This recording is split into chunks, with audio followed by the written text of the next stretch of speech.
Welcome back to Pod Save the World. I'm Tommy Vitor. I'm Ben Rhodes. I can look you directly in the eyes in this new This is setup. kind of intense. It's You like it? It's like old school Charlie Rose or something. Yeah, right? we're missing a black curtain. You know what we need is one of those cameras in the round that just kind of spins around all the time. It just kind of follows us around. If you're listening to this and you're like, what are these idiots talking about? Subscribe to Pod Save the World on YouTube. We're trying some new setups in the studio here. It looks cool. Feels cool. Different vibes. What you can see is Tommy and I are sitting like 3 feet across the table from each other, just staring at each other. Ben, we need to address something. We do. Which is there is a lot of heat in like the comments on the YouTube, on social media from our Canadian listeners who I think feel like we've been talking about the tariff war with Canada and some of the political machinations happening in Canada in a way that is flippant. And so I don't know exactly what we said. I'm sorry if we offended anybody. I sort of am confused why would anyone would listen to this conversation and think we are not on your side versus the fucking morons like trying to crush the Canadian economy. I think that's stupid and ridiculous. I will apologize to the people of Canada. I feel your pain. And I mean that seriously, genuinely. What I take from it is when it feels like there's a lunatic who's trying to take over your country and destroy your economy, like maybe you don't want the humorous banter about it, which I get. But bear in mind, like, we're living under this lunatic too, and sometimes we turn to the dark humor of it all. Yeah. But I'm feeling Mark Carney's hockey fighting energy. Like, we dig it. We love you guys. We love our Canadian listeners, and we hear you. Yeah, You know. I want to apologize substantially less than Ben. I reserve the right to make fun of anything. I'm going to make fun of Mark Carney for being low key. We have fucking Donald Trump as our president. We're trying to survive, guys. Cut us a just break. like you. The director and deputy director of the FBI actively hate both of us. We are. They do. Things are bad here. Let's be clear about that. Let's be clear. We do not want to tariff you. They personally are aware of who we are. We do not want to tariff you.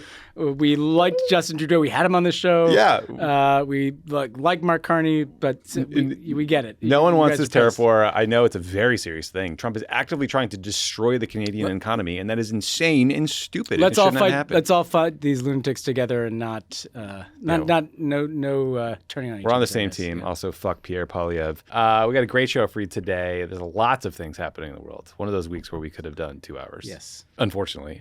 Today we're going to explain why Israel has resumed bombing in Gaza and how Netanyahu has created yet another domestic political crisis in his efforts to evade accountability for October 7th. We're going to talk about the Trump administration following President Biden's lead once again in bombing the Houthi rebels in Yemen. We'll cover the impact of Doge Gang gutting the voice of America and some new reporting about the impact of USAID cuts. And then Trump just got off the phone with Vladimir Putin. We'll fill you in on how it went and tell you if there's any progress towards peace in Ukraine. And then we're going to talk about why there is a massive protest movement in Serbia and why a restaurant chain in China is going to have to cut a big check to customers for an unfortunate reason. And then, Ben, you did our interview earlier today. What did you talk about? Yeah, I talked to Pankaj Mishra, who is a really extraordinary writer and thinker. He has a book out now called The World After Gaza.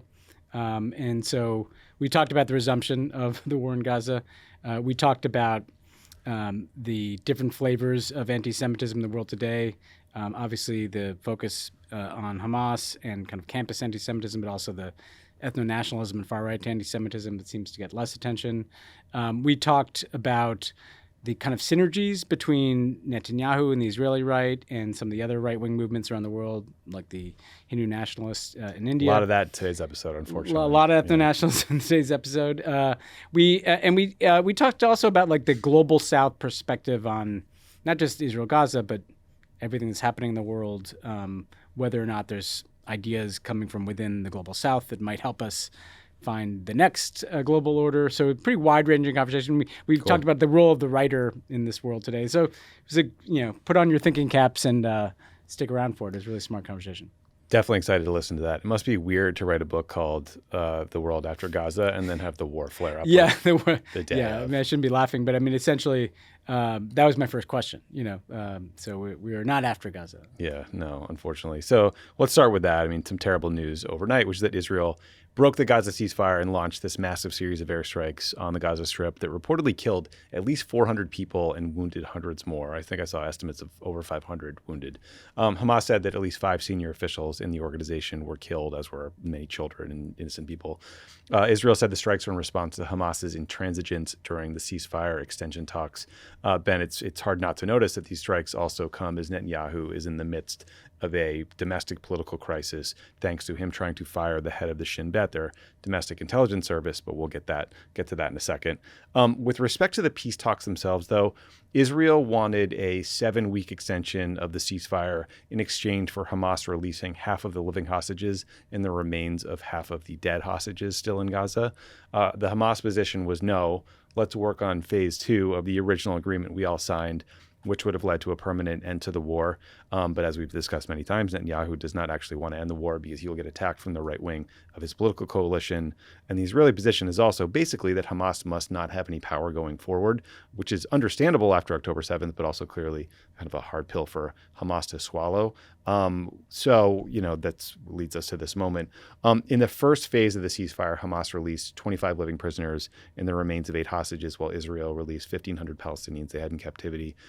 So Ben, we're a really tough part of the talks, right? Because of course you can understand each side's position. Israel wants to permanently eradicate the threat of a Hamas attack. Hamas wants to continue to exist as a political organization, but also as a military wing, and they want the IDF out of Gaza. I guess where I lose my kind of empathy for the Israeli position is the idea that resuming the bombing campaign is going to do much besides lead to the deaths of innocent people and the remaining hostages. But I don't know, how are you analyzing Netanyahu's move over the weekend?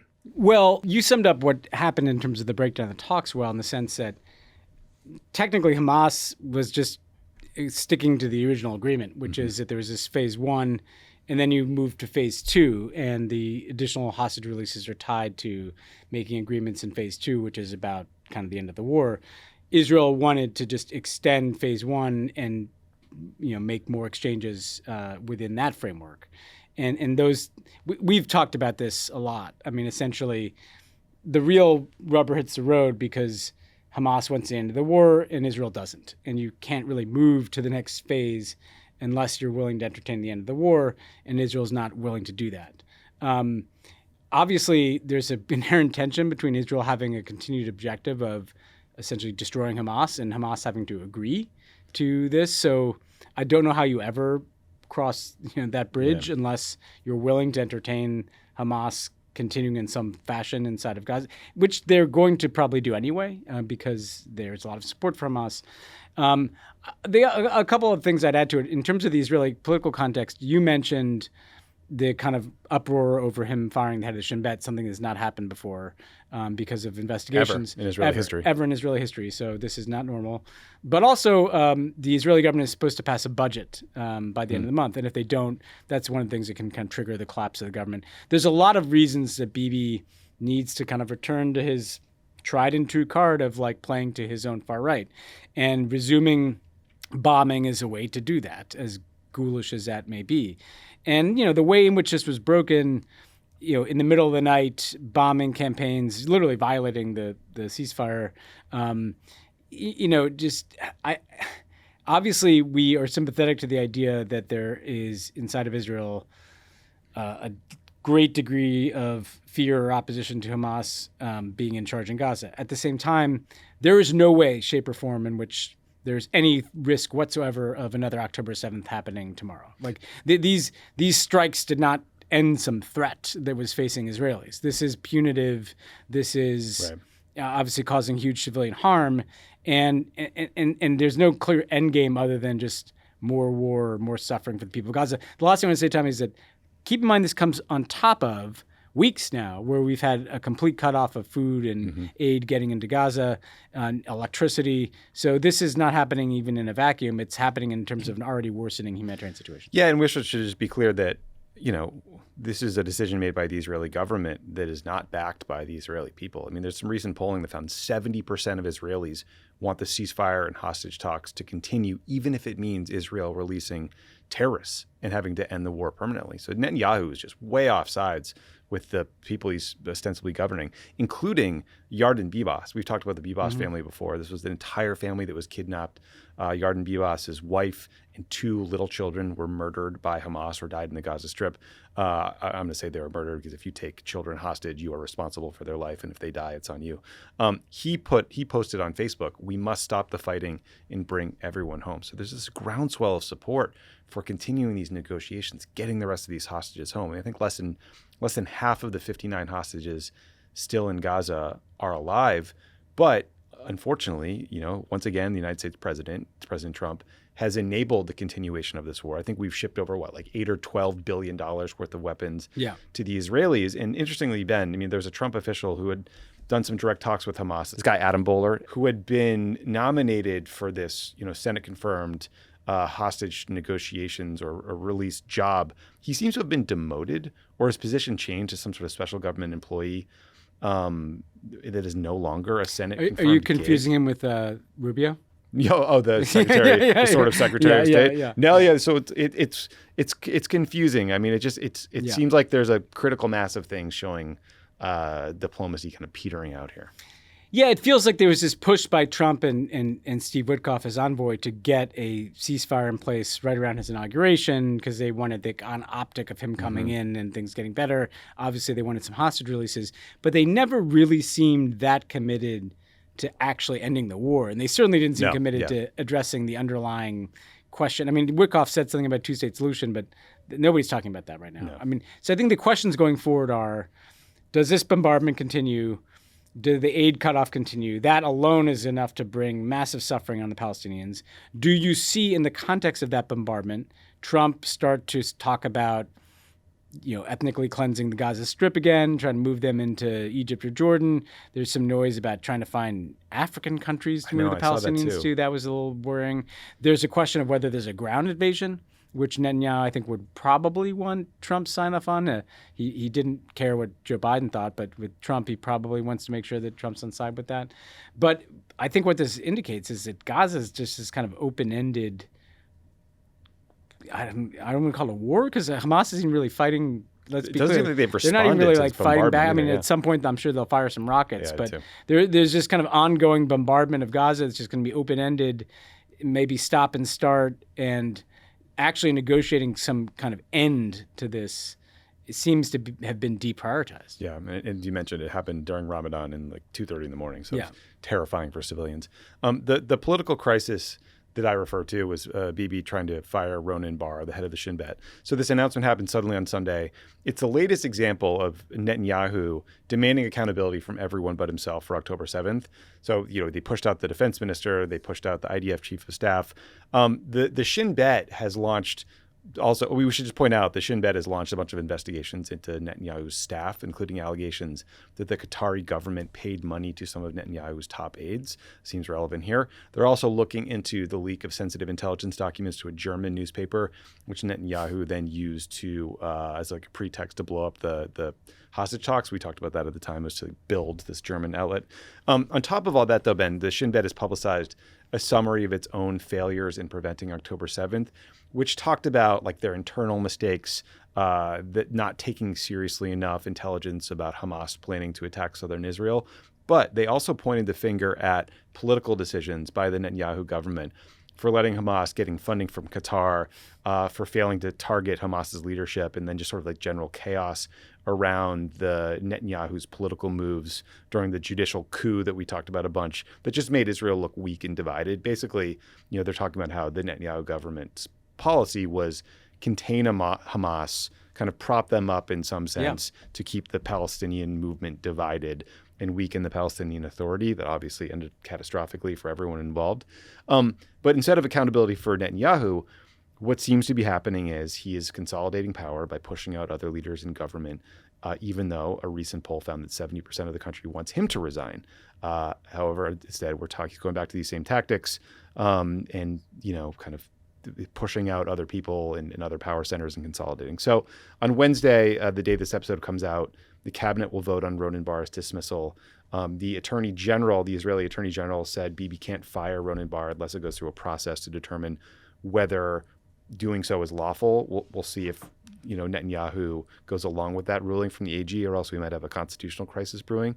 But I mean, Ben, what did you make of this? I mean, it's for us now, it's pretty familiar to see like unpopular right wing kind of autocrats driving countries into a ditch, but this feels like a real escalation to me. And memory holding their own crimes, or with Netanyahu's case, there's a lot to look at. There's literal crimes, and then there's him doing everything he can to memory hole his own massive and glaring failures around October 7th. Why was the IDF up in the West Bank chasing around settlers to commit violence against Palestinians instead of guarding that border? Why was all this money essentially used to prop up Hamas, with Netanyahu himself telling members of the Likud party, we want Hamas. It's a justification for there never being a Palestinian state. It's a justification for keeping the Palestinian leadership separated. Those are things that he wants to just kind of literally sweep under the rug. And I think part of what is so concerning here is he has learned the lesson of the last, year and a half, that perpetuating this war is a way to constantly keep the political pressure off of himself and to kind of placate the far right that wants kind of an open-ended, brutalist Israeli policy. Right now, Tommy, we are looking at the bombardment of Gaza resuming. Israel continues to be in southern Syria, where they've done all kinds of, they've taken land, they've bombed targets. They are making threats about the Iranian nuclear program, so there's a potential front there. Obviously, in Lebanon, there's a tenuous ceasefire on that border. We're talking like multiple countries where Netanyahu has this capacity to turn the dial up or down. And every time he feels political pressure, he seems to turn the dial up. And that's not some conspiracy. That's literally what's happened the last, whenever he feels politically cornered, something is, going to get hotter somewhere else. Right now, nobody's even fighting back, right? Hamas isn't fighting back. The Syrians aren't fighting back. There's a, ceasefire in Lebanon. The Iranians are trying to get into nuclear talks, right? And it's only the Houthis, which we'll talk about in a second. Except the Houthis, which we're teeing this up for the transition. But the reality is, there are more places, including Iran, where this could escalate further. The more the political pressure builds on him, the more you might expect to see him, or the West Bank for that matter, the more you might expect to see him do dramatic things to kind of get the attention off of his own political fortunes. And he's also, the man has fought an independent review of October 7th. What has happened is independent components of the Israeli security state have done their own investigation and reviews into their own conduct, but he has just evaded any real accountability by a sort of 9/11 commission style look back at how October 7th. It's probably why he's at a 70% disapproval rating, but it's just infuriating. Yeah, but not surprising. Not at all surprising. Okay, so Ben, sort of in the neighborhood, let's check in on our own anti-war president, Donald Trump. So over the weekend, the Trump administration launched a major series of airstrikes on Houthi rebel targets in Yemen, which local authorities say killed 53 people and injured nearly 100 more. Those strikes included targets in the capital of Sana'a. This came after the Houthis threatened to resume attacks on ships in the Red Sea. They did not actually resume attacks on ships in the Red Sea, but you have to imagine there was some intelligence that the Trump people were preempting. At least I think that's been reported.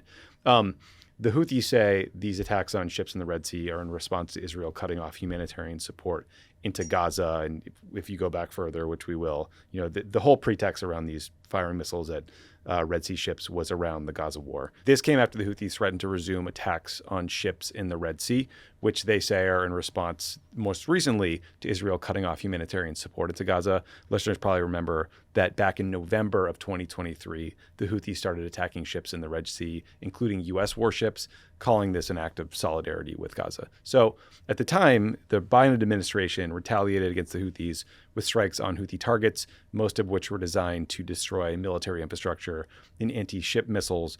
But Trump may have started something bigger here. Here's a clip of Marco Rubio discussing their plans on CBS News over the weekend. This is not a message. This is not a one-off. This is an effort to deny them the ability to continue to constrict and control shipping.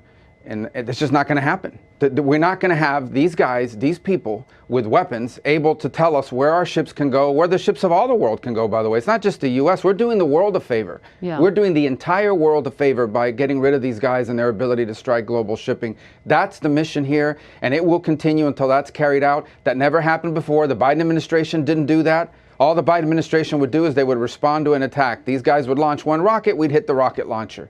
That's it. This is an effort to take away their ability to control global shipping in that part of the world. That's just not going to happen anymore. So we're doing the world a favor by getting rid of these guys. Sounded a little regime changey to me, Ben. But then I also noticed Pete Hegseth, Secretary of Defense, said the bombing campaign against the Houthis will end if the Houthis stop shooting at U.S. ships. So that is clearly more limited. But Hegseth also said, quote, "We don't care what happens in the Yemeni civil war," which is very nice of him. So, Ben, what do you make of this old but new war from our anti-war president? Are we back in regime change mode, or is this more limited?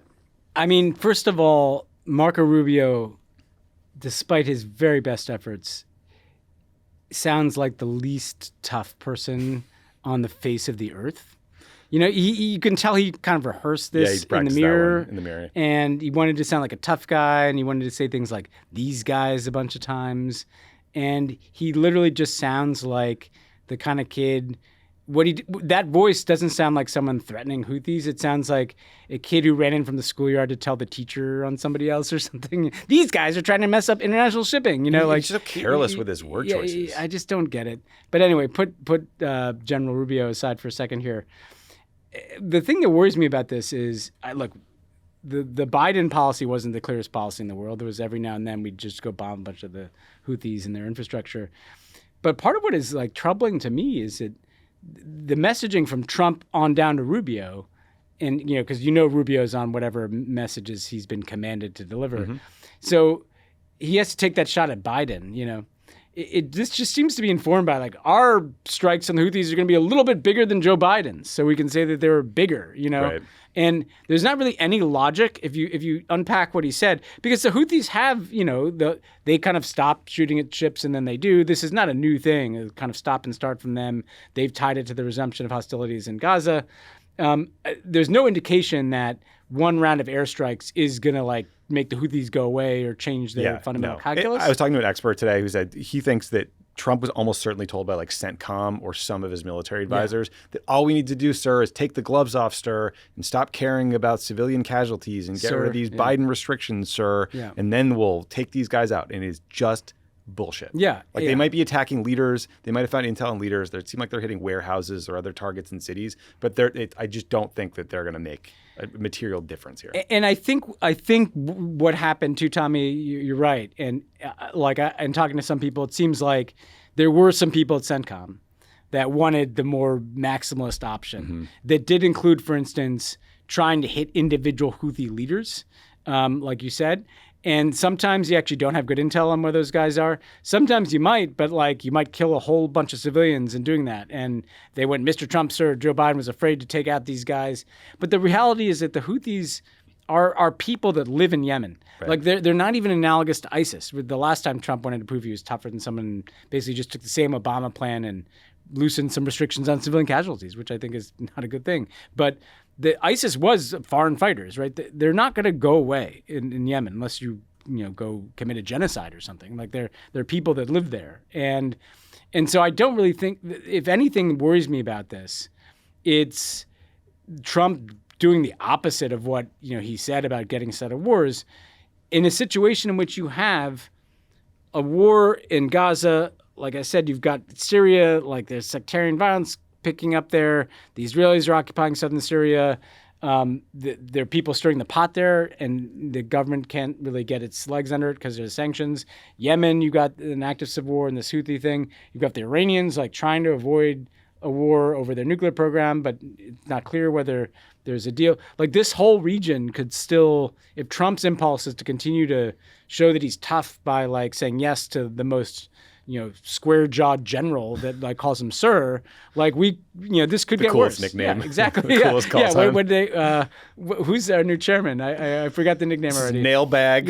Madam in Mosul. Yeah. Razzmatazz or something. That was our guy. That was our guy, yeah. Nick, I mean, just to really hammer home the point you're making about the Houthis living in Yemen, I mean, they're They're a tribal group from northern the Yemen. Houthis are a tribe, you know. Yeah, they practice a form of Shia Islam, and like the Houthi movement emerged in the 90s in part in opposition to like Saudi influence and hardline Saudi religious practices. But then they came onto like the international community's radar in a big way in 2014 when they seized the capital of Yemen, when they forced the Yemeni president at the time to run for his life. By 2015, the Houthis controlled a big chunk of Yemen's territory.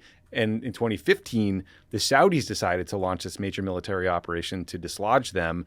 And that proved to be a catastrophic failure on a military and a humanitarian level. It led to hundreds of thousands of Yemenis dying either in the fighting or from the famine. And by 2022, the Saudis were like, all right, we're good on bombing.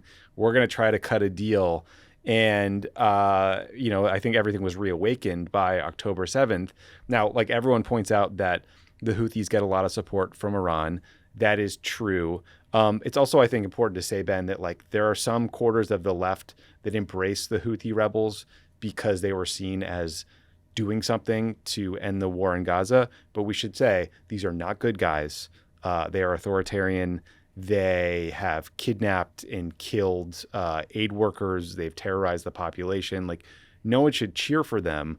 But back to the military campaign, Ben. I mean, this expert I was talking to and other people who left the Biden administration have said the same thing to me, which is that by the end of their Houthi military campaign, they realized that like you can't deter these guys. Yeah. Like you can degrade them. You can take away some of their capabilities. Yes, you can degrade them. You can set up like defensive infrastructure in the Red Sea. You can like create a missile defense wall around Israel. But like really dismantling them is a years-long project with way better intelligence, some sort of ground campaign. Like it's a disaster. The Saudis and the Emiratis have fought a war for nearly a decade against these guys with plenty of U.S. support, and they were somehow stronger at the end of that process than they were at the beginning. Right. And also Trump, and this is why the Iran part worries me, in his like truth socialing, which is I guess where we announce military operations now, he was like, this is a message for Iran, all caps or something, you know? And the Iranians do not control the Houthis. It's a very important This point. is so important. Like this is actually not like Hezbollah or something. They do give them some weapons, and they have. And maybe they could stop doing that. I don't think that would impact the Houthis' behavior that much. You know, they do their own thing, these guys, you know. And what is Trump exactly saying in terms of the message to Iran? The message that we're going to bomb you next? I mean, this whole thing could go sideways pretty fast. And let's also point out, whether we're talking about Gaza or Yemen or wherever, we used to think about what we're doing to obviously civilians from a humanitarian perspective, also from like a just multi-decade anti-American sentiment radicalization perspective. Like this kind of the casual nature of these pretty large-scale bombing. I mean, these are not like drone strikes, and, and people should give us plenty of shit about those too. But this is like, you know, we're dropping huge ordnance on multiple countries, or we're giving Israel ordnance to do that.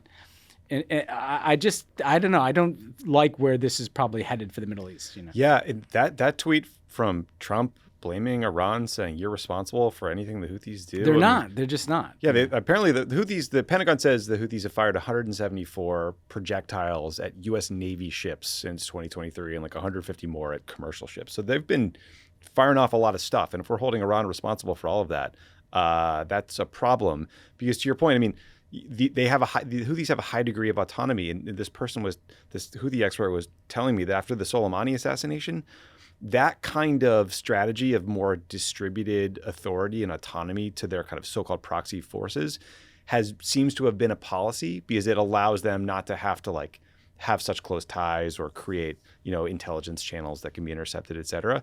But it has also allowed for a lot of proliferation of missile and drone technology. Like there's some concern that the Houthis could be sharing this stuff with Al-Qaeda or Al-Shabaab. And that's what I mean about terrorism coming our way. Yeah. Because if you start to really go after these guys, they're not going to surrender. And this imagine Trump after a terrorist attack.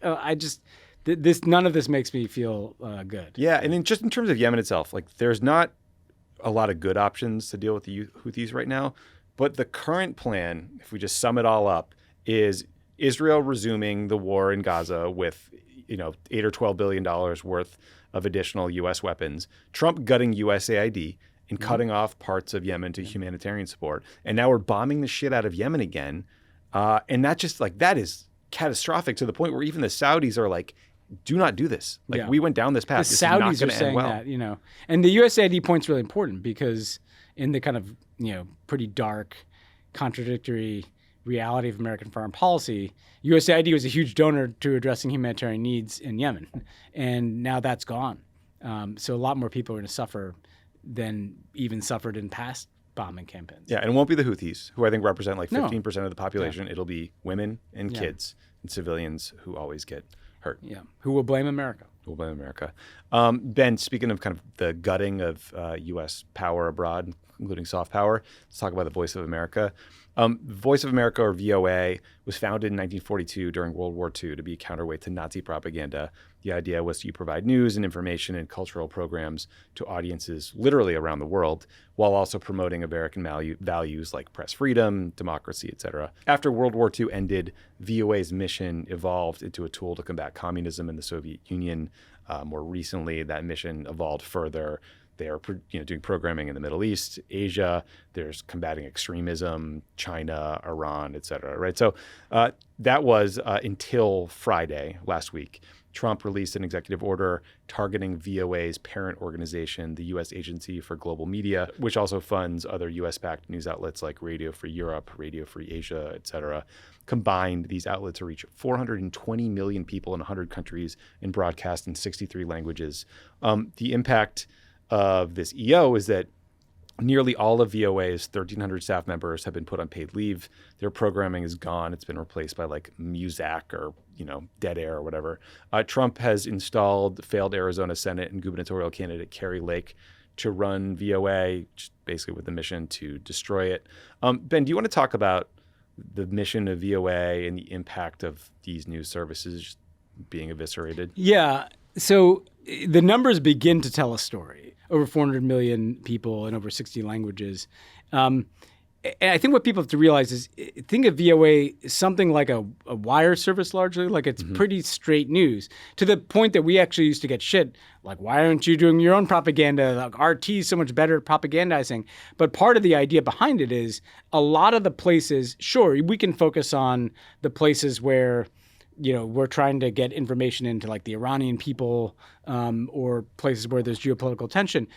A lot of these are places where there's no other access to straight news, to just knowing what the fuck is going on. You know, that's why you do it in all these languages.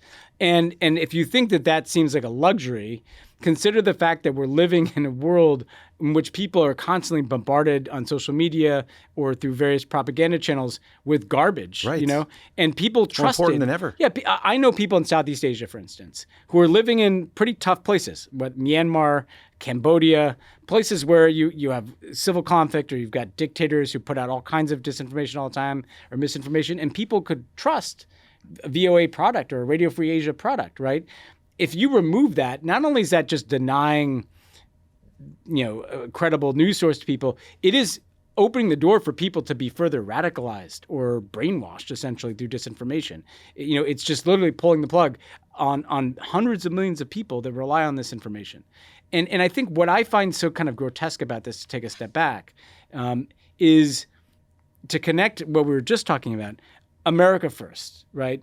A lot of us had to be like, well, I can see some of the points Trump's making, But he was talking about, like, the credible version of America first is the forever war. We fought 20 years of fucking dumb wars in the Middle East. Let's not do that. And we killed hundreds of thousands of people and thousands of our own people died and we spent all this money. Let's not do that. And that's not what America First turned out to be. We are still fighting the dumb fucking wars. We're still bombing people in Yemen. We're still sending $8 to $12 billion of assistance to Israel to bomb people. We're upping the defense budget. That's the only thing that went up in the recent thing that Schumer capitulated to. What are we cutting? We're cutting the only good things America soft does power. in the world, We're taking away USAID, all soft power, gone, all of it, right? PEPFAR. We're cutting all of USAID, all of PEPFAR, which is, obviously life-saving assistance for HIV/AIDS, all of Voice of America and its various cousins. That is not the America in the world. Sure, people like grumble about foreign aid, but I don't think that's what people were upset about in terms of the excesses of the deep state or whatever you want to call it.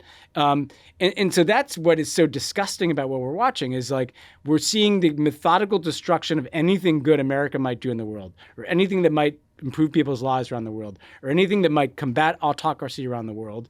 And we're not seeing any diminution in, if anything, we're seeing ratcheting up of geopolitical tension with tariffs and military action and all the rest of it. And before we started recording, you and I were talking about how Deputy Assistant Secretary Rubio used to really care about a certain component of VOA. Yes, well, this drives me fucking nuts about Marco Rubio's. I had this argument with him because one of the bloated parts of this whole enterprise is something called Radio Marti, which has been broadcasting from basically South Florida, where it sports a bunch of jobs, by the way, into Cuba, right?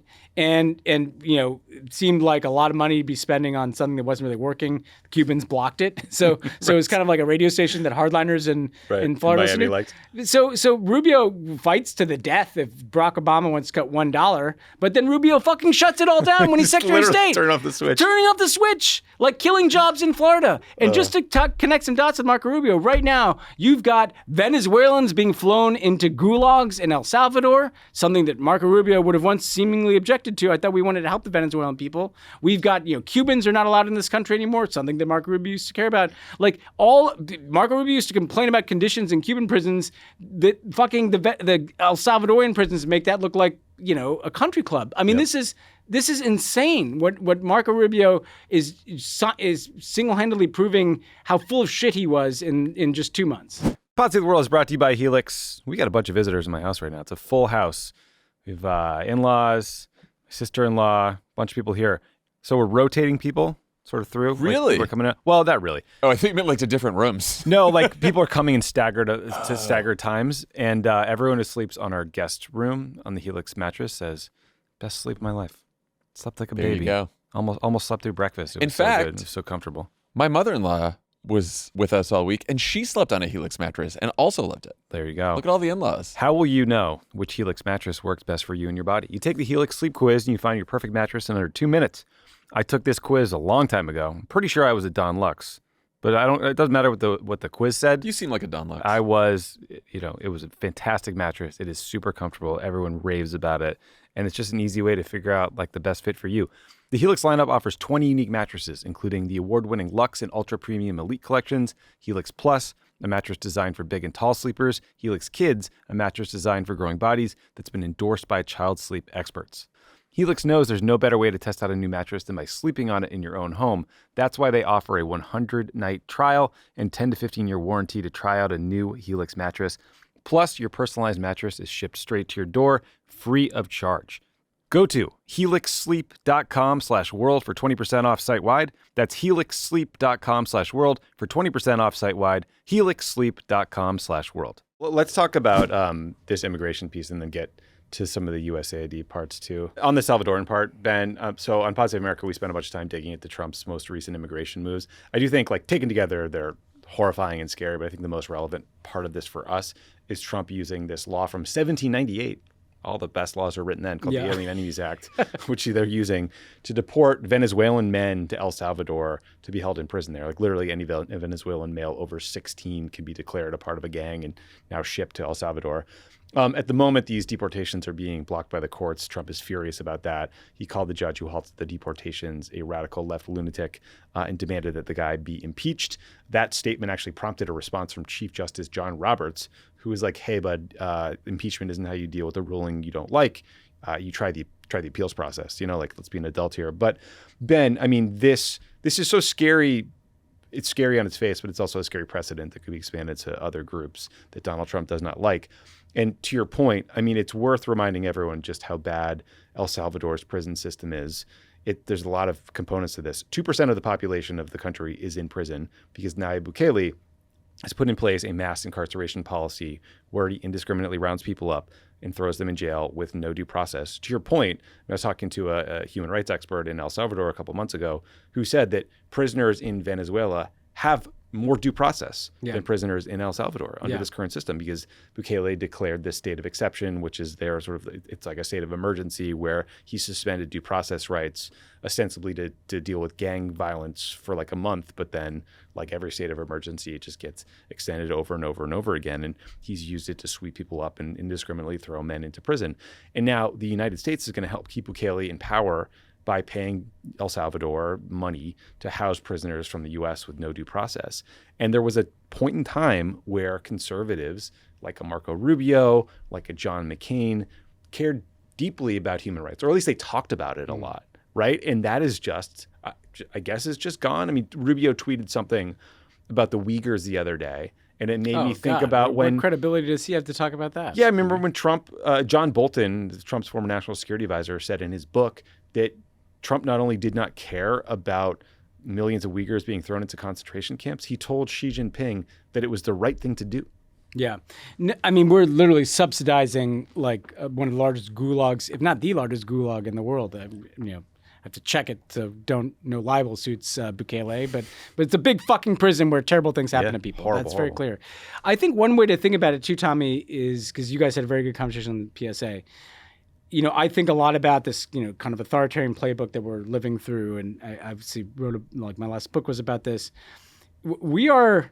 Yeah, you're ahead of the curve on that book, unfortunately. Well, yeah, the whole Orban, Putin, Trump comparison. I didn't like that. That was kind of prescient. I know, and so as I think back on that, what's scary about living through it now is, in some ways, we are so far ahead of, like, Orban has never approached this, right? Like, these people that we think of as dictators, in their wildest dreams, they could never think of, like, randomly deporting lots of people to prisons in third countries. Because what we're seeing is, yes, Trump is implementing a playbook. Ignore judges, do whatever you want, install loyalists. Like, we all now, unfortunately, are familiar with that playbook.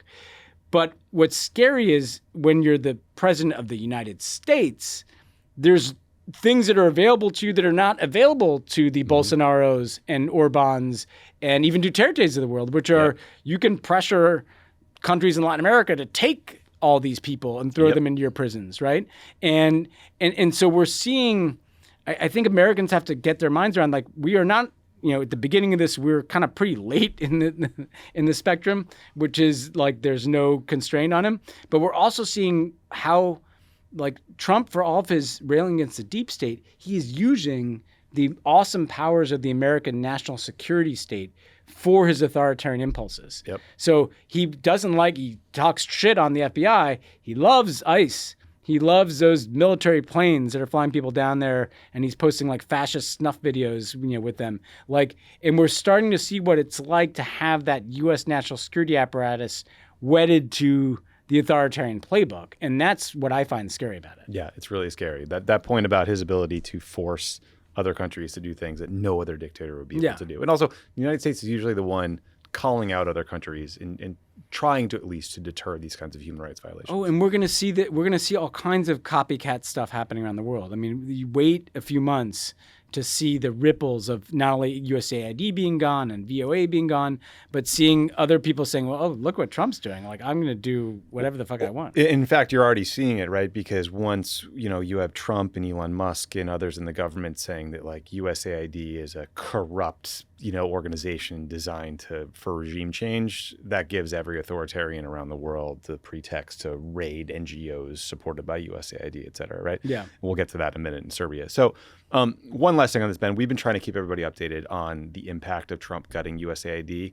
Along those lines, there was a really well-done piece in the New York Times by Nick Kristof over the weekend. It had the headline, "Musk said no one has died since aid was cut. That isn't true." Highly recommend reading this. He went to South Sudan, met with people who are going to die or know of children who died because USAID is gone. The Times also worked with the Center for Global Development to estimate how many people are at risk of dying within a year. Here's the stats they came up with. 1.65 million people could die without U.S. help to fund HIV prevention and treatment. 500,000 could die without vaccine funding. More than 500,000 could die without food from America. Almost 300,000 could die without malaria prevention funding from the U.S. 310,000 could die without U.S. funding for tuberculosis prevention. There's also this broader concern about us helping reignite drug-resistant tuberculosis strains all around the world, so that's great. But look, read the Kristof piece. Yeah. Share the impact on social media. Like, I don't think we have any hope of saving USAID at this point, but I do think we need to make these monsters own the impact of what they're doing.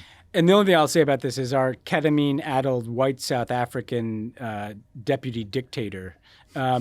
tweeted out something about how like he gets all this hate when he's never harmed a person in his life. He's going to be directly responsible for the deaths of millions of fucking people. Yeah. Millions of people. Children. Okay? Children. Elon Musk is going to be responsible for the deaths of children, of so many people that I can't get my mind around it. And there's going to be a relentless effort by him and all of his, like, Doge douchebag wannabe Elons, to say like, oh, all this irrational Elon derangement syndrome. Like, I don't know, maybe go talk to the people in places like Sudan who are dying right now because they're not getting nutrition. The way these guys think they're the victims. You and I were talking about this before. Oh, I got criticized online. How dare you tweet at me on the platform I own where I can ban you. Yeah. People should be boycotting Tesla. Yeah, boycott Tesla. I'm not saying like harm Teslas or just do not buy a Tesla. Don't ever buy anything that Elon Musk makes. Yeah, I honestly, for a long time, I like wanted one of those Tesla power walls at my house. Oh, so did I, yeah. Because I am actually worried about blackouts in LA, but like there's absolutely no way that I would buy one from Tesla now. No one should buy anything from Tesla. It's like he's a terrible person. It's maybe some sort of economic impact will matter to him because he's fucking rapacious billionaires actually really care if they're the number one richest or the number three. Yeah. Like that's how awful they are. He will care more about that than he will care about the assessment of how many people die because he cut off USAID. Yeah. So please boycott Tesla. And to all the people who say, well, the climate impact of creating Tesla is incalculable. Like he has already done more harm in his couple months in government than good than he has ever done. Buying your Tesla is there are other EVs and guess what? It's a drop in the bucket compared to the harm he's doing. Cheaper and better made. Okay, let's move on to the Russia, because earlier today, Trump and Vladimir Putin spoke on the phone about the war in Ukraine. It's interesting that they previewed this one, Ben, as like Trump has previously suggested in some news conferences that he's talked to Putin a few times since he's been in the White House, but I guess who really knows because they're a bunch of liars. So NBC News says the call was at least an hour and a half long. Other outlets said it was up to 3 hours. I was talking to some of our team here. Like, I suspect that's a lot because of translation and also because Putin likes to give long historical rants about his grievances. Yeah. I imagine Trump even gets a flavor of that, but who knows? So the biggest deliverable out of the call is Putin saying he's agreed not to bomb Ukraine's energy infrastructure for 30 days. What a win. Trump announced... At the end of winter, by the way. So, like, this is not... I haven't seen this point out in the coverage, but they bombed the energy infrastructure in, like, November, December, heading into the winter. Guess what time of the year it is? It's March, April. Yeah. Like, Putin doesn't need to bomb the energy infrastructure anymore. And it doesn't get unbombed. Like, if it's not working. Yes. Like, anyway. Yeah. So, also, Trump, they announced they're going to begin talks about a possible ceasefire in the Black Sea. It's worth noting that there have been these little partial ceasefires along the way between the Russians and the Ukrainians. Friend of the pod, Max Seddon, tweeted an analysis of Putin's Russian language readout of the call with Trump. Max's big takeaway is that Putin gave almost no ground. Putin wants a total end to foreign military support and intelligence to Ukraine. The readout said that any deal must, quote, take into account the unconditional necessity to remove the initial reasons for the crisis and Russia's legal security interests. You could drive a truck through kind of the implications of that language, which we can unpack in a second. The readout also says that Trump and Putin talked about some non-Ukraine topics, including mutually beneficial partnership in economics and security, some sort of cooperation in the Middle East, non-proliferation, and then some shit about hosting hockey games, which I guess means it just effectively ends the kind of sports isolation of Russia. Which Trump's probably not even aware of. Yeah. He's so fucking dumb. Right. He's like, it'd be great if we have hockey games. He doesn't realize he's just like removed a huge source of pressure on Russia. It is a big carrot, right? Because like the Russians were competing in the Olympics under like some non-flag. I can't remember what it looked like. But anyway, it sucked for them. They were pissed about it. The goon flag. The goon flag. And now it's now they're just back, I guess. So I guess like, look, my takeaway, Ben, was I don't want to criticize diplomacy just because Trump is doing it, but I think we should be honest that a 1-month energy ceasefire is not only not that much given the context you just talked about the time of year, but also Trump pushed the Ukrainians to sign a 30-day unconditional ceasefire. And Putin was like, nah, I'm good. And he also didn't signal any real willingness to give ground on other stuff. So I don't know what was accomplished. Maybe Putin agreed to buy a bunch of Trump coin with Russian oil and gas. Yeah. Half kidding about that. But what were your takeaways from this? Well, yeah, first of all, in the time, I hearing that brought back, not great memories of, I sat through probably, I don't know, after the invasion of Crimea up through the end of the Obama administration, I probably sat through 5 or 6 of these like 2-hour phone calls. and it makes it sound like a really substantive, robust conversation.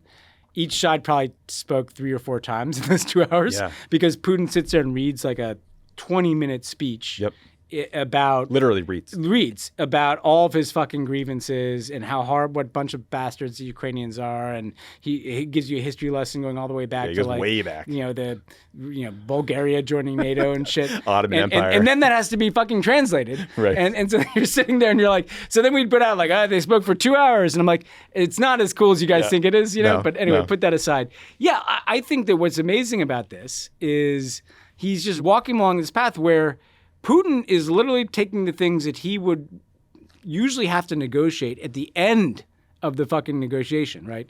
Ukraine can't rearm, can't have foreign forces there, can't get any intel, can't join NATO, like his whole list. He's even laundering in his version of history, He congratulates Trump for not voting for the UN resolution, the General Assembly resolution, calling them an aggressor. Like, good job, Donald, and voting with me in Belarus on that. And he's trying to pull all these issues forward into the negotiation about the 30-day ceasefire. And Trump is so thirsty for either a combination of Putin's friendship and some partial news cycle win that he's literally celebrating like a partial ceasefire around just hitting energy targets when he didn't get anything else. Like Putin is not moved off of any other position. Literally. The only thing Putin can be said to have done that is any different tomorrow than today, if he actually fucking does it, and I could see him just violating it anyway, is this thing about not hitting energy targets. And then, meanwhile, he's just adding to the list of demands on the Ukrainians. And this is what happens when you humiliate the Ukrainian president in the Oval Office, cut him off from intelligence and military support, which Putin grabbed. You notice that? Like Putin said, you better go back to cutting them off because I saw you did that once before. You can do that again, right? So Putin is just like moving the goalposts further and further in his direction. And we're not negotiating peace. We're negotiating literally like Russian demands on behalf of Putin. Well, Putin's moving the goalpost, as are the Trump team. I mean, there was a leak in Semaphore like today or yesterday about how Trump is considering recognizing Russian control of Crimea. Now, I don't think there's any like peace deal that ends with the Ukrainian sides fully controlling Crimea. But why are you conceding giving that this away? now? I mean, this is like it's insane. And anybody like, and this is what like you made this point last week, and it's true. Anybody who's ever had any experience with Putin, this is exactly what he does. He just tries to pocket every single thing at the table before even entertaining any concession by himself. And none of these guys have ever. Trump thinks that, and Witkoff, that like selling some fucking golf courses in Florida is like akin to like dealing with issues that have been at the subject of war and peace and geopolitical tension for hundreds of years in Ukraine. Like, these guys have no idea what they're doing. Putin is in no rush either. No, right? why? Like, what rush is he in? The broader context is, we talked late last year, I think in August, about this surprising Ukrainian offensive into Kursk, which is part of Russia, and they occupied like 500 square miles worth of territory within Russia in the Kursk region. The Russians, along with these North Korean troops, have slowly but methodically battled back and pushed the Ukrainian forces out of Kursk, except for like a sliver right along the border that the Ukrainian forces are now using to keep the high ground and prevent essentially the Russians from entering into another part of Ukraine. So Putin knows that the momentum is on his side. The Americans are no longer supporting the Ukrainian side. He's getting reinforcements from North Korea.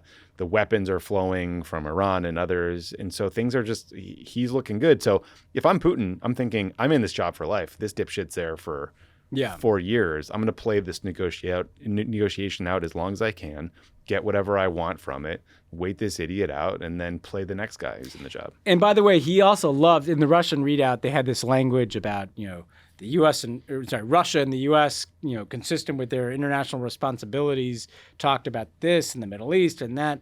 He's making himself bigger and the United States smaller, and Trump is not even aware that that's what he's doing. It's oh God. It's Trump ostensibly thinks that the big fish are him and Xi Jinping. Yeah, you're no, right. no. Now it's like Xi Jinping's the big fish, Yeah. and then like Trump is in the second class with Putin. Great. Great. Okay, let's switch gears here, Ben, and talk about these massive protests in Serbia. I don't know if we've talked about this on the show before. No, we should have. But Yeah, you're right. We should have. Story. Well, so this past weekend, hundreds of thousands of protesters took to the streets in Belgrade to protest against the government corruption and President Alexander Vučić. There were reports of up to 300,000 people, which in Serbia is like a massive number. Yeah. So these are student-led protests. They've been happening since last November. There's this horrible incident where a concrete canopy that was part of the newly renovated train station collapsed and killed 15 people. As often happens with protests like this, though, over time, they evolved from being about, outrage about this tragic incident at the Novi Sad rail station to outrage about corruption generally, the lack of transparency about construction of this train station, the treatment of protesters, which include, mass arrests of individuals who are on the streets, but also these government-sponsored efforts to harass and violently assault protesters. Some really bleak stuff. There was a video that Ben and you saw this weekend of reports of a sonic weapon being used on protesters. So pretty awful. So on Monday, the protesters even blocked access to a Serbian public TV station called RTS because of the way it was reporting on them. I guess a journalist referred to them, the peaceful protesters, as a mob. So the president of Serbia, this guy named Alexander Vučić, he's been in Serbian politics for decades. In the late 90s, he was Slobodan Milosevic's information minister. How about that fucking job? That's a great thing in your fucking CV. Yeah. So for those who don't know, Milosevic was charged with war crimes and genocide and put on trial at the International Criminal Court. There was a horrific massacre in 1995 where 8,000 Bosnian Muslims were killed by Bosnian Serb forces. And Vučić said, quote, "You kill one Serb and we kill 100 Muslims," as a quote attributed to the current president. So charming guy. More recently, Vučić has been head of the Serbian Progressive Party since 2012. He was prime minister from 2014 to 2017 and has been president of Serbia. Not those kind of progressives. No, yeah. Don't let the name fool you. The name of the party fool you. Yeah, he's far right. He's authoritarian. It's like the National Socialists. We're not socialists. Yes, something we unfortunately have had to clarify in the show as well. He's authoritarian. He's far right. He's also someone he'll mouth like pro-EU, pro-Western sentiment. I think he gets a lot of credit from the population or has gotten leeway for their economic growth recently. But like, every autocrat, like corruption catches up to you. So that gets us back to these protests. Vučić has blamed the protests on leftist radicals. He's blaming the United States and USAID. Then it's always interesting to note which Americans are dumb enough to regurgitate those kinds of claims by authoritarian leaders, which brings us to a clip from a recent episode of Donald Trump Jr.'s podcast, Triggered, where he interviewed Vučić. Here's a clip. And we also talk about the protests you've been seeing in Belgrade. I'm sure the media will cover them only one way. There's seemingly evidence that they are all tied in some form to the same left-wing actors here in America. There's even some reported links to USAID. It feels to me, as someone who's watched this play out in America and with my family, a tragic incident, of course, but it was later weaponized, perhaps like our January 6th. I was saying the same to my people here. It was huge amount of money that was invested from outside, from different countries, different foundations. Well, there's another planned protest in a couple of days. How much of that is manufactured? I've read and I've seen and spoken to other people here. Some of these protests, they're offering kids €100 to show up. So there's a little supercut of Don Jr. regurgitating kind of right-wing autocrat talking points. I mean, it's worth pointing out, Ben, just friend of the pod, Rick Grinnell, was like a special envoy for Serbia. He's become thick with Vučić. There's all those reports of the Serbian government giving approval to Jared Kushner, some developer in Dubai, the Trump family, to build like a Trump family hotel on the site of the former Yugoslav Ministry of Defense in Belgrade. It was bombed by NATO in 1999. I think there was something, part of the lease said that there had to be a memorial to those injured or killed by NATO. By us. Anyway, Ben, thoughts on this protest movement and why it is that there's always a nexus between the Trump family and like the shittiest autocrats in the world? Oh, God. Well, let's start with like the dumb part and then the good part. I mean, I'm so fucking sick. I mean, maybe one good thing that could come from USAID being shuttered is maybe these guys can stop blaming everything on USAID or something. Or what they're alluding to, I'm sure, is like George Soros and the Open Society Foundations, Probably that too. I mean, in February, the Serbian police raided 4 NGOs. They said that it was because they had USAID ties, but 3 of the 4 had gotten like a small amount of money from USAID. 1 had gotten none. None of them are the reason these people are protesting. And this is that's right. They'll go and they'll find, somebody got like $50,000 grant for like new computers from USAID or something. Right. And suddenly the reason that there's millions of people on the street, they assign, or even Open Societies, which does great work, but like, if Open Society, the Soros Foundation was as all powerful as these people, we wouldn't be in the fucking mess we're in. Right. There'd be left-wing governments. Exactly. This is not what is happening in the world, So I'm just so tired. The fact that they've been on the same talking points about Soros and USAID and foreign funding for 20 years now, And the fact that people still swallow that shit is such because the amount of money that the Trump people are going to put in there and their various developments is far more than that came in from USAID or some foundations. I will say, on a hopeful note, this is a entirely organic, student-led movement that is able to get I'm not that good at math, but it's like something like 5% of the population. If you're talking about 300,000 people on the street. And they're wildly popular, too. Wildly popular, innovative. They look like they're having fun. Yep. Message to America. Where are we? We need to get out in the streets like this. This is the only thing that has a remote chance of arresting a democratic backsliding is to see this number of people out in the streets. 300,000 people in Serbia is like having millions and millions and millions of people out in the streets here. And I think my hope is it is showing that there are people in parts. Serbia is a tough place to protest too, right? You're taking some degree of risk. You've got a creepy, pretty autocratic president. He's kind of like Putin adjacent, right? This is, hopefully breaking the fear factor for people to stand up against these far right movements or these kind of corrupt. And it also shows you that the argument, the thing that got people in the streets at the end of the day was not just about democracy. It was more about corruption. Mm-hmm. It was more about, we know these people have patronage networks. We know that their autocracy is directly screwing us. It's leading to things like this thing collapsing, and that's getting people killed. And so I think it's a message that this combination of using corruption as a motivator and using protest as a vehicle is something that can be replicated in other places. Yeah, right, exactly. Vucic calls the protesters, he says it's a color revolution. He says it's USAID. It's total bullshit. The government allowed a bunch of Chinese companies to renovate this railway a year ago, this rail station. And then this giant piece of concrete collapsed and killed 15 people. So that's why people took to the streets. And this movement, there was I think it was Al Jazeera did a great piece on the protesters.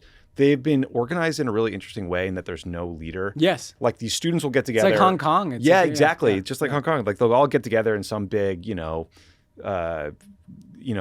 hall or something, like a big lecture room. Yeah. And they'll put forward ideas and they'll all vote on them. And they've been doing interesting things like walking on foot for miles and miles from city to city.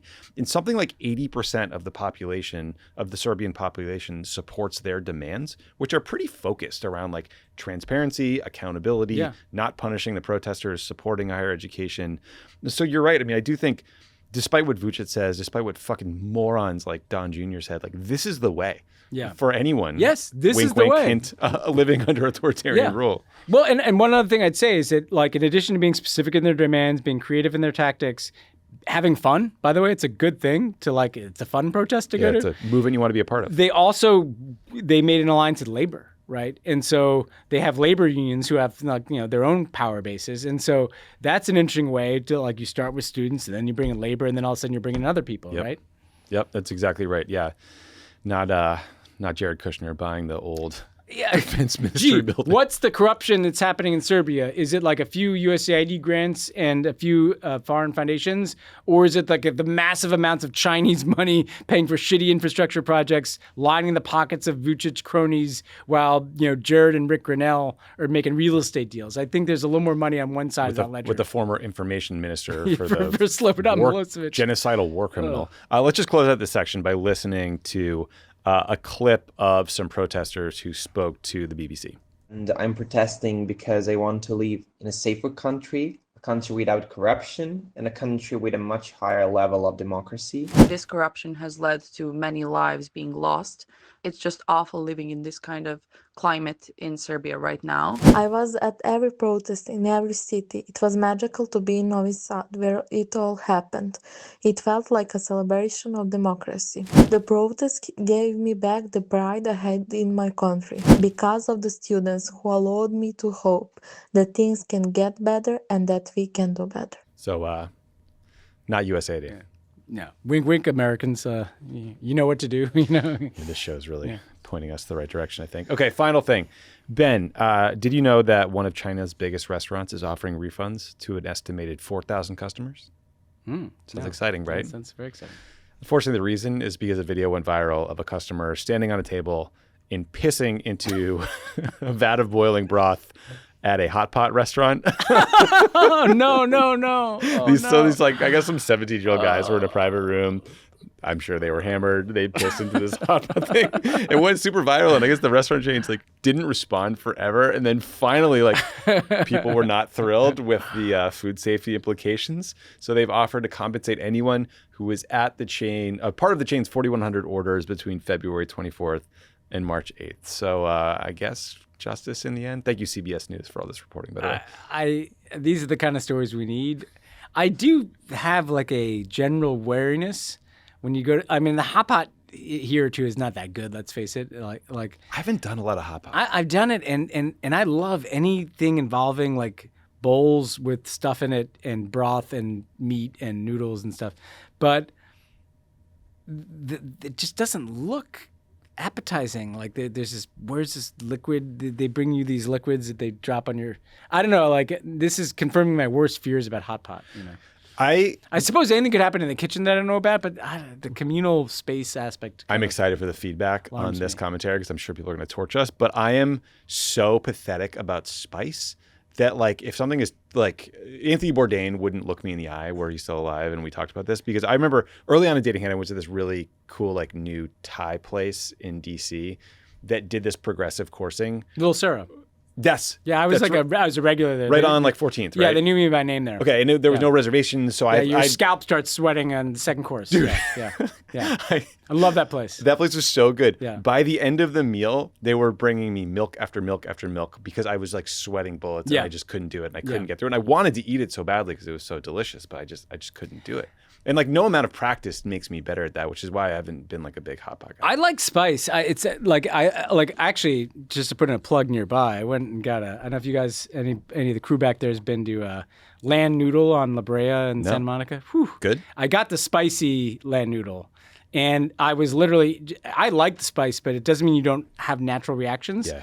So I just had tears like coming out. I was like, if someone could have been looking at me and just thinking I was having like some kind of breakdown, because I'm literally just crying, but like crying with joy. If I went on hot ones, by the third wing, my face would look like a fire engine. Well, yeah, this is a problem with the. And I'd be dripping and the snot and the tears, and I would never get through it. But that at least you wouldn't be eating piss. Yeah, at least you know? I mean, just to bring this home. Yeah, bring it home. And that's the problem with the hot pot. And that's the problem with Netanyahu. I don't. Sure, people may be triggered by this. So this is just one man's opinion. You're allowed right? to have an opinion on this. But show. like, I also kind of don't want to cook my own food. I mean, like that's why you go out, right? Like I don't need to like. I like Korean barbecue for that reason. That's fine. Yeah, like you can bring it to me, Okay, we'll go out. We'll get some hot pot. We'll see what everyone says to us. Okay, we're going to take a quick break. When we come back, you're going to hear Ben's interview with Pankaj Mishra about his book, The World After Gaza. So stick around for that. Yeah. Also, we wanted to tell you about an amazing new podcast from Crooked Media. We all need a little break from the news, Ben. Sometimes it feels good to dive into a story. Like a true crime story? Like a true crime story. We got a story, a new podcast you guys are going to love, the worldos are going to love. You might already love it because we put it in your feed over the weekend. It's called Shadow Kingdom, God's Banker. Here's what it's about. In the summer of 1982, the Vatican's top money man was found dead. Roberto Calvi, known as God's Banker, I tried to do an Italian accent. Calvi was embroiled in an infamous money laundering scandal that tied him to an ultra-secretive far-right society, the Sicilian Mafia, and the Catholic Church. His death at the time was ruled a suicide, but the evidence, it told a different story. For decades, no one could say what really happened until now. Journalist Nicola Minoni is following a new lead, one that could finally answer the question, who killed God's banker? This is a fun, wild story. It's a little bit sinister too. There are Masons involved. There's some Masons. Can I say something that was interesting about the last Do you have time we feedback on plugged this? This is like, you ever like find out that you're communicating with like your parents through the podcast? No. Like because they listen and they hear something, and my grandfather was a Mason. No way. Yes, which I'd once known and forgotten. So when I was kind of throwing some shade at the Masons, my dad was like, "Oh, remember your grandfather's a Mason." I bet that there's a. And by the way, he was a Mason in small town Texas, Sure. so he wasn't like running the world in some headquarters. He was in like Baytown, Texas. Yeah, and look, I assume most Masons were just like part of any kind of fraternal organization, like got people together in like a civic way and did things together. My time in government has led me to believe that most conspiracies don't exist because no one can keep a secret or get anything done. Because the actual reality is kind of the ultimate conspiracy theory. There are a bunch of rich, powerful people controlling the world. In front of our faces. We're like Elon Musk. Like you don't need a conspiracy theory shit. Cutting all the shit. So God's banker, Shadow Kingdom, that at least get a good story out of it. This is a great story because we are living in this horrifying far-right world led by awful people. And you can see the beginnings of this far-right movement in Italy take form in this podcast in a way that provides a lot of context for what we're dealing with today. So episode 1 is in the Pod Save the World feed. You should check it out. And if you love it, you can hear episode 2 now by subscribing to the Shadow Kingdom feed wherever you get your podcasts. And if you don't want to wait, you can binge the whole series today by joining the Friends of the Pod at crooked.com/friends or by subscribing on the Shadow Kingdom Apple Podcasts channel. Pod Save the World is brought to you by Haya. Typical children's vitamins are basically candy in disguise. Filled with 2 teaspoons of sugar, unhealthy chemicals, and other gummy additives growing kids should never eat. That's why Haya created a super-powered, chewable vitamin. Haya fills in the most common gaps in modern children's diets to provide a full-body nourishment our kids need with yummy taste they love. Formulated with the help of pediatricians and nutritional experts, Haya is pressed with a blend of 12 organic fruits and veggies, then supercharged with 15 essential vitamins and minerals to help support immune system, brain, energy, mood, concentration, teeth, bones, and more. It's non-GMO, vegan, dairy-free, allergy-free, gelatin-free, nut-free, and everything else you can imagine free. Haya is designed for kids 2 and up and sent straight to your door so parents have one less thing to worry about. Isn't Charlie a big Haya fan? Big Haya fan. He just loves these things. Doesn't get all his vitamins because all he eats is spaghetti, and also we don't want to have him have a bunch of sugar, so Haya's perfect. Lovett said he came over to your house the other day, and Charlie was playing Go versus a supercomputer, and he'd just taken a Haya and he won. Is that all right? That is correct. Are you tired of battling with your kids to eat their greens? Haya now is a kid's daily greens and superfoods, a choice chocolate-flavored greens powder designed specifically for kids, packed with 55 whole food ingredients to support brain power, development, and digestion. Just scoop, shake, and sip with milk or any non-dairy beverage for a delicious and nutritious boost your kids will actually enjoy. We've worked out a special deal with Haya for their best-selling children's vitamin. Get 50% off your first order. To claim this deal, you must go to hayahealth.com/world. This deal is not available on their regular website. Go to HIYAHEALTH.com/world and get your kids the full body nourishment they need to grow into healthy adults. This show is sponsored by BetterHelp. I know for a lot of people, therapy can feel like a big investment of time and money and resources, and maybe it's like nice to do, not need to have. That's the wrong way to think about it. Your state of mind is just as important as your physical health, and you need to act accordingly. Let's talk numbers. Traditional in-person therapy can cost anywhere from $100 to $250 per session, which adds up fast. But with BetterHelp Online Therapy, you can save on average up to 50% per session. With BetterHelp, you pay a flat fee for weekly sessions, saving you big on cost and on time. Therapy should feel accessible, not like a luxury. With online therapy, you get quality care at a price that makes sense and can help you with anything from anxiety to everyday stress. Your mental health is worth it, and now it's within reach. You know who would benefit from therapy? Everyone running our government. J.D. Vance is who I was thinking about. Yeah. You know, if he wasn't just such a petulant, insecure, brittle, condescending, insufferable schmuck, I think he'd be better off. With over 30,000 therapists, BetterHelp is the world's largest online therapy platform, having served over 5 million people globally. It's convenient, too. You can join a session with a click of a button, helping you fit therapy into your busy life, plus switch therapists at any time. Your well-being is worth it. Visit betterhelp.com/crookedworld to get 10% off your first month. That's BetterHelp, HELP.com/crookedworld. Okay, I'm very pleased to be joined by Pankaj Mishra. He's the author of the new book, The World After Gaza, also one of our leading thinkers, writers, essayists. You can read his work in many different places. Pankaj, thanks so much for joining us. Thanks, Ben, for having me. So I really recommend everybody read this book. It's tough but bracing and fearless and connects so many different threads. To answer kind of a question that you pose in the book that I think kind of sums it up, how did Israel, a country built to house a persecuted and homeless people, come to exercise such a terrible power of life and death over another population of refugees, many of them refugees in their own land? And how can the Western political and journalistic mainstream ignore, even justify its clearly systematic cruelties and injustice? Which, that I feel like the book sets out to answer that question through everything from intellectual history to political analysis to wrestling with current events. Before we dive into that, though, it's interesting we're speaking the day after Israel resumed its bombardment of Gaza. And I wonder what your reaction is to that event, because it feels to me like, as shocking as these images are and hundreds of people killed, children killed, people are so worn down by experiencing this. How do you connect, being out in the world talking about this book, which is about the world after Gaza, to the kind of resumption of what we're seeing in Gaza? Well, but it's become more and more difficult, because in a way, I was one of those people who did not believe the ceasefire would last. It was extremely fragile, and of course, it was being violated all through these previous 8 weeks.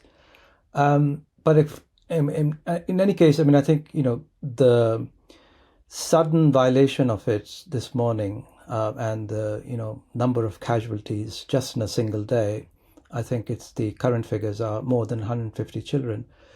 It leaves you speechless. And again, that question, like what strategic objectives, what geopolitical goals are being met through this kind of indiscriminate bombing? And it's very clear. Again, the answer is that Netanyahu is doing this in order to preserve his, at this point, weakening hold on power. We know that he's, few steps away from prison, and he keeps postponing that sort of moment somehow. And there are people in his cabinet who help him do this. And of course, there is now the Trump administration willing to give him a green light to really whatever he wants to do at this point.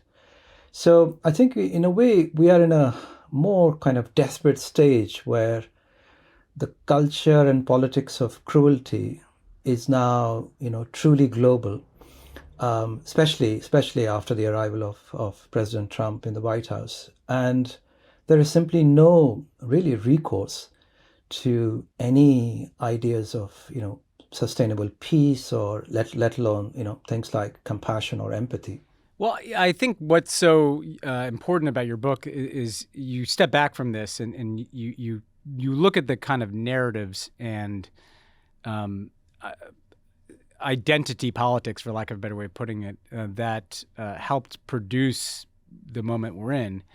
I should just say, some people may find this a challenging read. I hope people read this book who might go into that being inclined to disagree with it. I think that's actually the most important reader for you.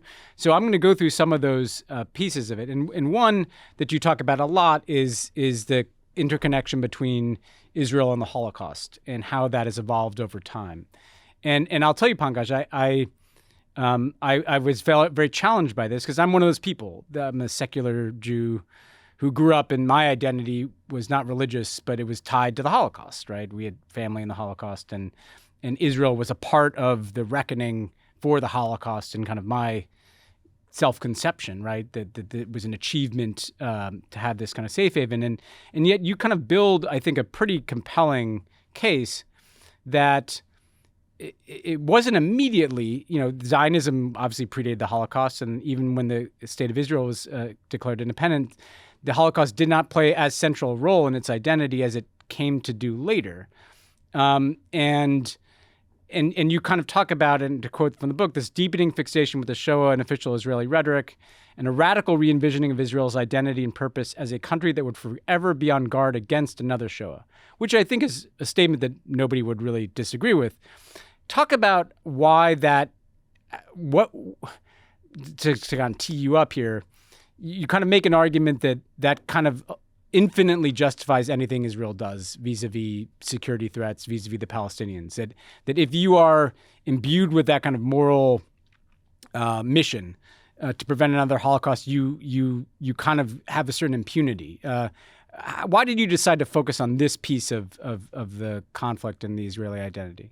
Because Ben, like many people out there, I tended to think that the memory of the Holocaust, at least as commemorated in Israel, flowed very naturally out of this extraordinary traumatic experience of it, and there were survivors who then transmitted their memories to their children, and so within the culture at large, that memory was slowly sort of institutionalized in a way. But then, much to my great shock, I discovered that was certainly not the case, and that, in fact, the survivors were treated with great contempt when they first arrived in the state of Israel, because they seemed to project an image of weakness that the leaders of the state of Israel at that point recoiled from, because they were invested in a very different image of Israel altogether. It's this very strong country. So it's only in the 1960s that politicians turned to invoking the Holocaust as a sort of shared narrative, as a kind of nation-binding glue for the Israeli population. You have to remember, large part of the Israeli population at that point, in fact, more than 50%, consisted of people who had come to Israel from Arab countries. And so they had to be educated into this, European experience and to this European narrative. So I think, unscrupulous far-right politicians started to deploy the Shoah, precisely at the point, again worth remembering, when in the 1960s, when Israel actually becomes a supreme military power in the Middle East. So on one hand, you have, this extraordinary military power, which is, capable of taking on simultaneously several Arab nation states, several Arab armies, and defeating them.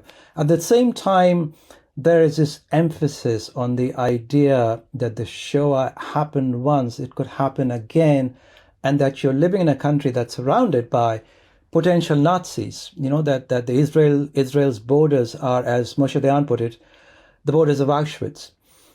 So this kind of, very deliberately cultivated paranoia is something that replaces really, what might have been for some people at least a memory flowing out of that particular experience. So what I'm trying to say is in the book is that, individual memory is one thing, collective memory is quite another. Collective memory is always constructed with very particular ideological ends. And that is certainly the case here with the memory of the Holocaust in Israel.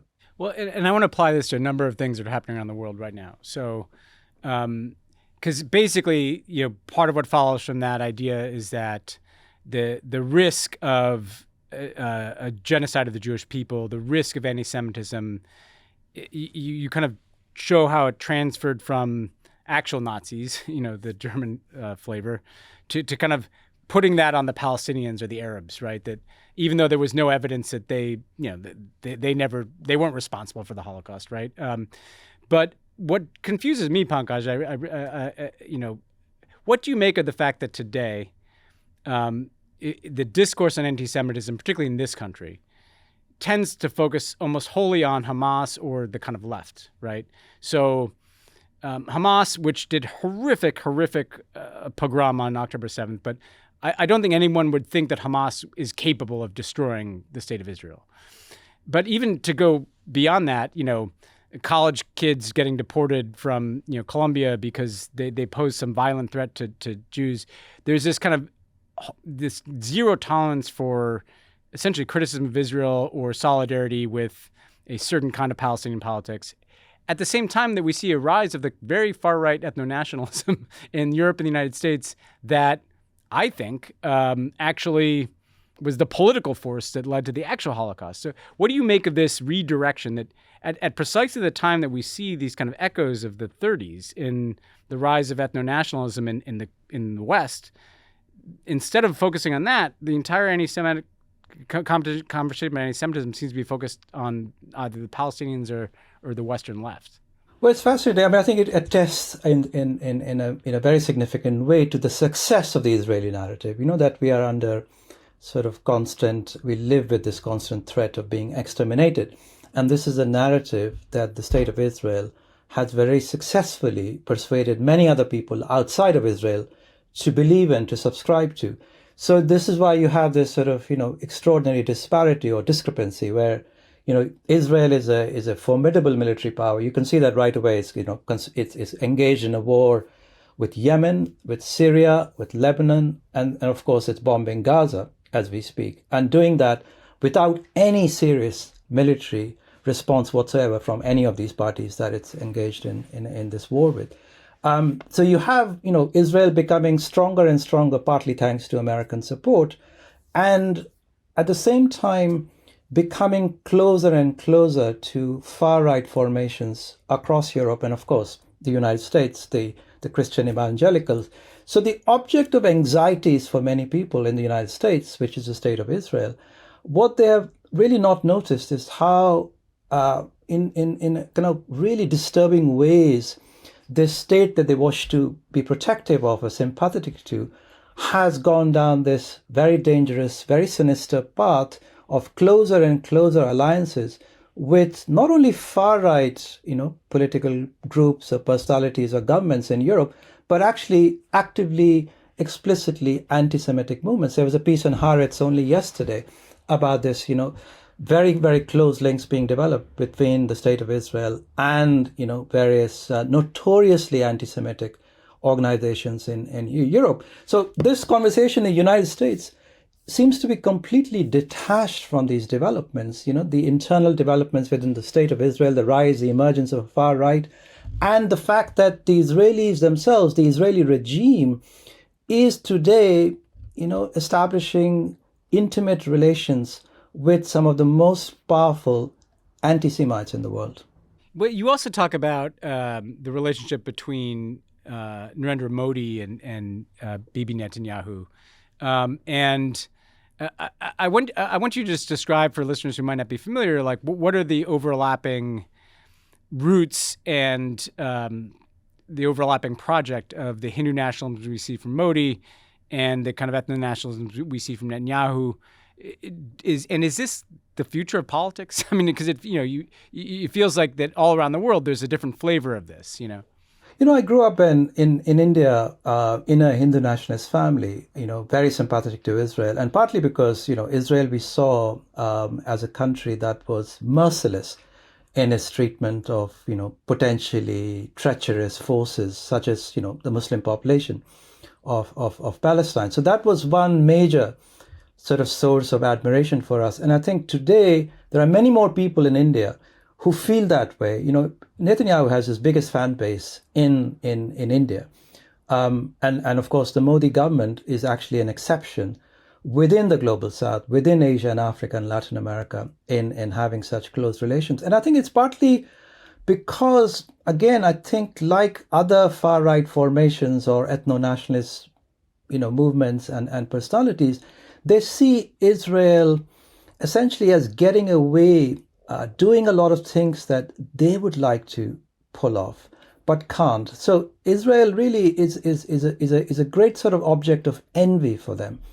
And I think there's a kind of, ideological affinity, of course, with the majoritarian ethno-nationalist project. But I think on a psychological level, there is this great feeling of identification with a country that can be so indiscriminately brutal and uncompromising, and that is something they themselves aspire to. So it works at very many different levels. It's not just people point to arms sales or increasing trade or India becoming part of some Middle Eastern kind of anti-China group or narrative, but I think it's also really important to look at these ideological and psychological affinities between not only India and Israel, but also other far-right groups and Israel today. Well, if I were to play devil's advocate and say, from the perspective of a Modi or a Netanyahu or any number of these figures, Putin has his own version of this history. Orban, Hungary lost territory after World War I, et cetera. I think the way they wouldn't describe it, but I think the way their minds might work is this world is corrupt, it's cruel, it's a tough place. And you know what? if we want to survive in this world, we might just need to be cruel ourselves. That the Indians suffered under the yoke of the British, and before that the Mughal Empire, I guess, and the Russians got humiliated at the end of the Cold War. Obviously, the Jewish people have suffered for centuries. And you know what? You might not, guys like you and me might not like it, but this is how the world works. And if you don't have this kind of ethno-nationalist strongman type state, you're going to end up being on the other end of that. How do you wrestle with that possibility that maybe they're right?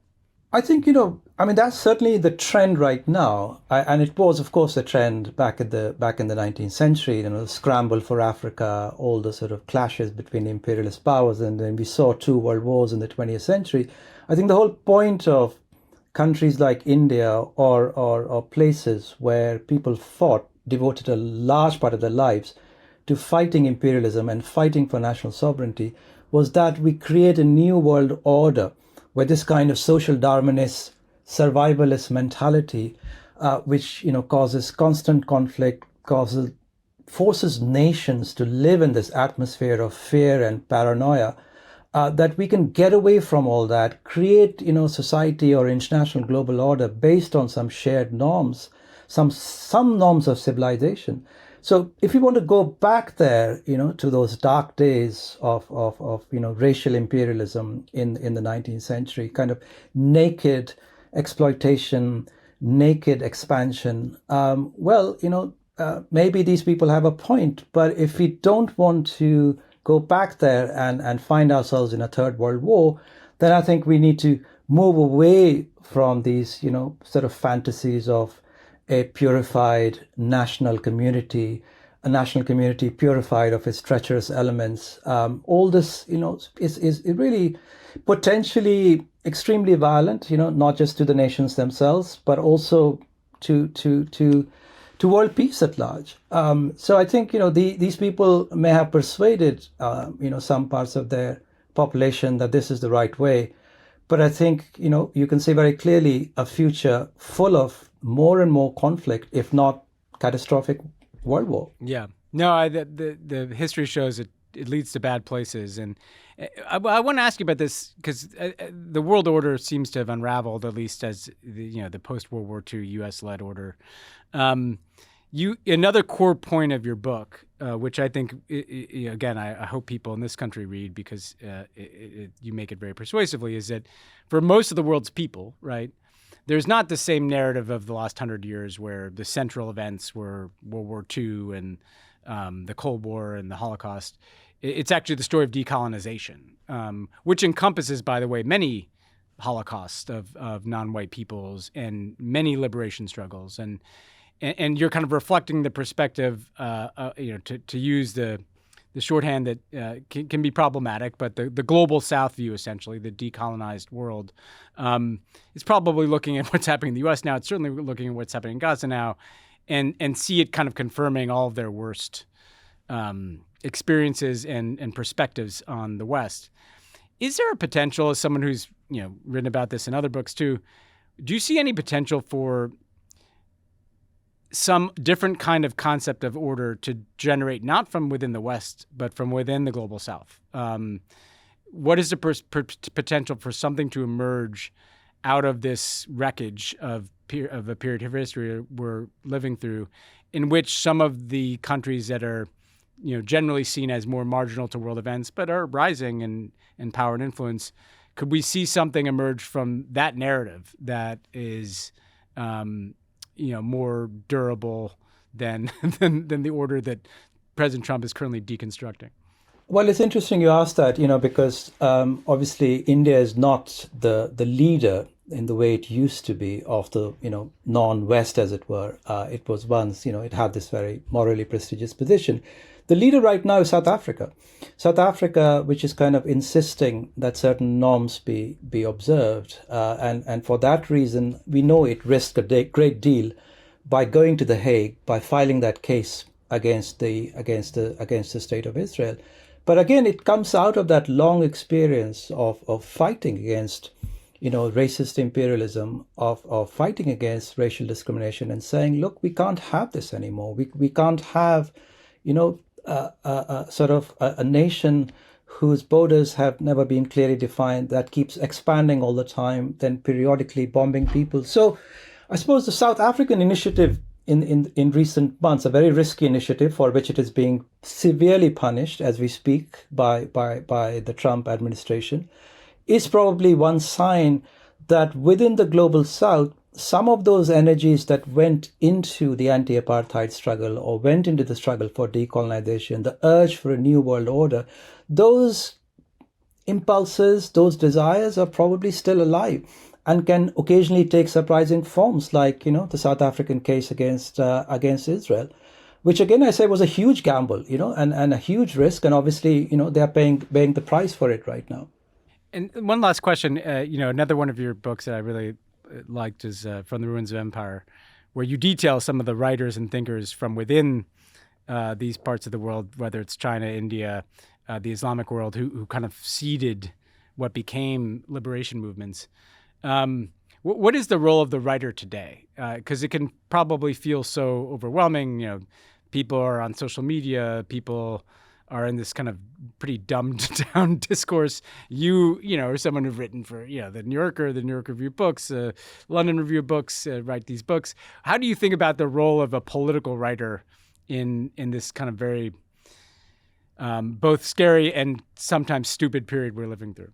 That's, I think, Ben, I sometimes feel like all we can do is kind of keep opening up fresh perspectives, keep exploring experiences that haven't been explored before, persuade people to step out of their, boxes, their silos, their particular narratives, and make them see that there are other ways of understanding this, other ways of perceiving the world, and try and make them see how the other looks at it, how people in different parts of the world look at it. And again, as I said, there are so many histories, and those are the histories that I've been engaging with, that have not really been properly told, because who will tell them? You need a lot of institutions, a lot of institutional power, a lot of cultural power to relate those histories. And I think as, responsible citizens, whether as writers or just ordinary citizens, it's our kind of responsibility to bring those experiences into play, to make people think that there is not only just this one story. There are so many different stories out there. And, if as writers, we can insist on the multiplicity of these stories and, the multiple perspectives that go with those stories, then perhaps we would have made, a tiny contribution. Obviously, we don't have any kind of political power. We can, we watch as helplessly as anyone else the mayhem in the world today. But at least, we can make a small difference just by creating this little archive that, people can look to for some kind of intellectual and even perhaps emotional support. Yeah. Well, look, I really appreciate the conversation. The book is The World After Gaza. People should read it. If you have been critical of Israel, you will learn much about the history of how we got here. If you are supportive of Israel, I think it's even more important, again, for you to kind of wrestle with some of the difficult questions that are raised in the book. So, Pankaj, thanks for writing the book and thanks for joining us. Thanks so much, Ben, for having me. Thanks again to Pankaj Mishra for joining the show. What else should we get? We'll get a little hot pot. I love the Korean barbecue in this area. Korean barbecue in LA is just incredible, off the charts. Incredibly good. Yeah. What else we eat? We got good Vietnamese. I mean, there's pockets of amazing Vietnamese around. LA's got a good game. food scene. LA's got a good game. Yeah, we got a good food scene. All right, that's it for this week. Talk to you soon.